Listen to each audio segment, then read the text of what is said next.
Now I'm going to cook a lovely warm dish, okay? It's just basically rhubarb, apple and custard with a crumble, okay? So it's 2 red apples, okay? They can be any type of red apples, Gala, pink ladies, Braeburns, but red apples when they cook down, they hold their form a bit more, so like a green apple, a Granny Smith, and when you cook it down, there's an awful lot of water content in it, and then go into a puree. But a red apple for a compote or something like that, it'll hold its shape a little bit better. So we peel the top.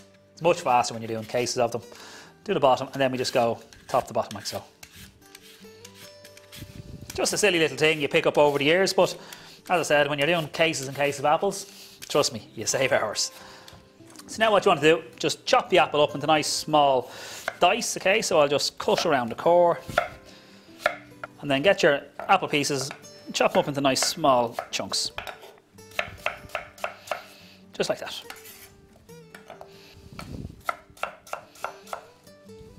So once they're all chopped up, in a saucepan, just over a low heat, drop in your apples.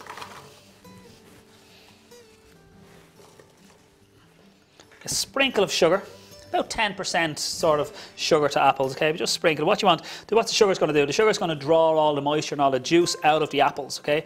And it'll help it break down. With your cinnamon, just a pinch of, I have the ground cinnamon. Give it another little bit. You just put like a tablespoon or 2 tablespoons of water in from the start, and that'll just prevent it from sticking to the base of the pot, create a bit of steam, so it'll get the cooking process moving along.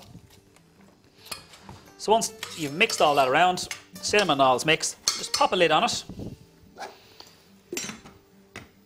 and allow it to steam. So you just bring it up. When you notice all the steam developing on the top of the lid, you turn your heat down to its lowest setting and you just let it stew away. It's important to have the lid on it because all that moisture is going to evaporate into the air with heat. And for your apples to break down and to make a compote, you need that moisture in there so they sort of stew in their own juices.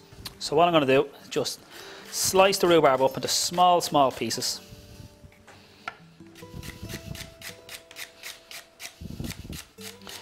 So again, the exact same process. I put a splash of water in the base of the little pot here, just a little bit.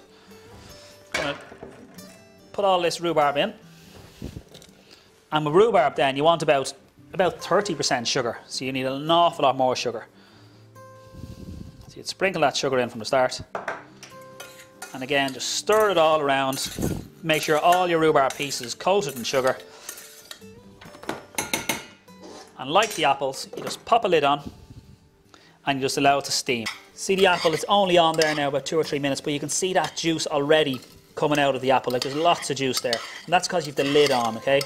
And it's very important. If you have your heat too high, your pot will be boiling at such a rapid speed, you won't be able to retain all that juice within inside it. So it's important you have your down low, nice tight fitting lid and just let it tick away.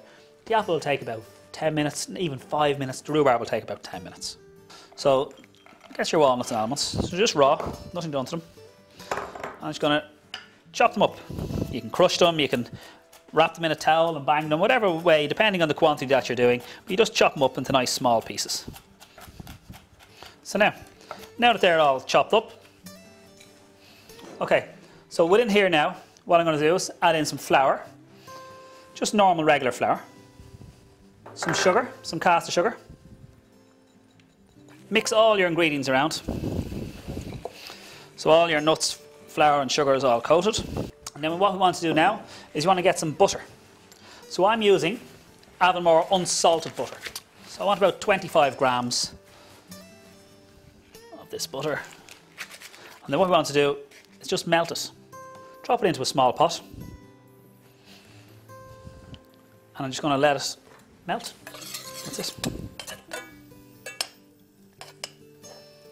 Once your butter's dissolved, all you do then is pour your butter into your flour, sugar and nut mixture and you just mix it till it all comes together.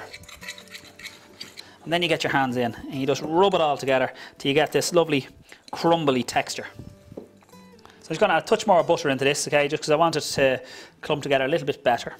So you have nice bigger pieces of crumble.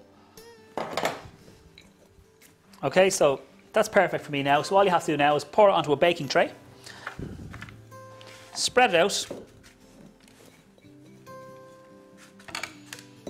and just pop that into the oven, 180 for 10 minutes, and it'll be lovely and golden. And occasionally you can stir it around if need be, depending on the quantity that you're doing.